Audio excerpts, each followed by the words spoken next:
Today is the 16th of July, and this is my 44th post. I missed yesterday, because I went to my family, my aunt's memorial, and so it was a huge family gathering, and I just didn't have time, and it was just really, it was such a sobering experience. I mean, my aunt was 93, as I think I've mentioned before, and she was almost 94, and she had lived a really, really full life, and she really, up until the last year of her life, she was independent and on her own, and she had a lot of family come around, but she was, it was just that last year of her life that was a struggle.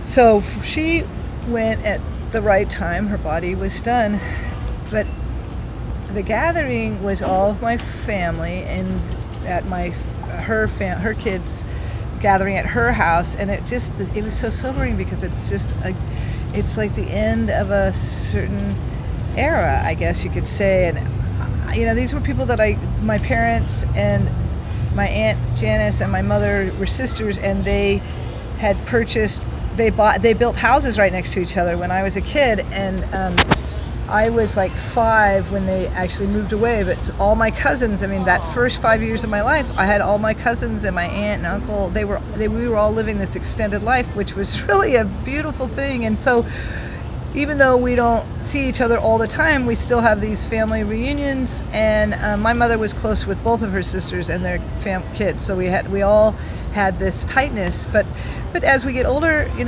people, they die. Cousins have died. I'm the youngest, and I'm almost 58. I'm the youngest of that generation. And then my mother is the last of her sisters. And then my kids, of course, are now starting their families, and on and on and on it goes. And that's the cycle of life. But there was so sobering, this idea that I wasn't going to go see I wouldn't be at that house again. The kids are getting, they're trying to clean out our house, and they're going to sell it, and that we won't be meeting there. There won't be any more Christmas or Thanksgiving gatherings or anything at that house, and that's just what happens. And we all have gone through these things. But I like last night when we got home, it was like 1 a.m, and I said to my mom, "You've seen this so many times. I don't know why. I don't know. It's just really, it was really, really, really thought-provoking." And then even I was talking to my niece, and we were talking about how we're spread out more and more. Like, she lives up in Humboldt, and I live down at the other end of California in Lompoc, and Nikolai right now he's living in Indiana, but he might be going to Denver. I mean, it's like we're all spread apart, and it's harder and harder to make those connections. And I know they're so important, if you have a tight family. I'm really grateful for the tightness of my family, because we somehow desire to somehow make these connections over, and of course the weddings and funerals bring people together, but we sometimes have these family reunions up in the redwoods and up in Mendocino County. My parents had some property there, but even that, my sister's talking about who's going to take care of that property. She and her husband are getting older, and their backs, it's like back breaking. It's labor intensive to keep a space going.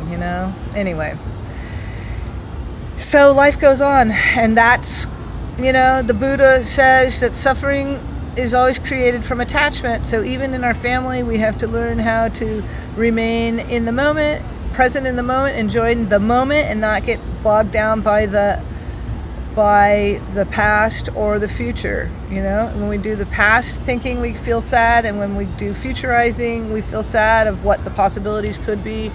So we have to keep mindful in this moment and just enjoy the time that we have together. And that's exactly what I did last night. And I didn't want to leave, because I just wanted to hang out with my cousins more and just be with them, because I could see that. It was, it's not like we won't ever see them again, but it's not going to be in that same space. And, so life is good, life is good. So I'm going to end now. I am going to make another one, because I'm going to do 2 today, to make up for yesterday not posting. peace and love and tie-dye. Here I am in Marin County right now, and such a groovy place, but it's also a major like high-end consumer place, it seems. Okay, blessings.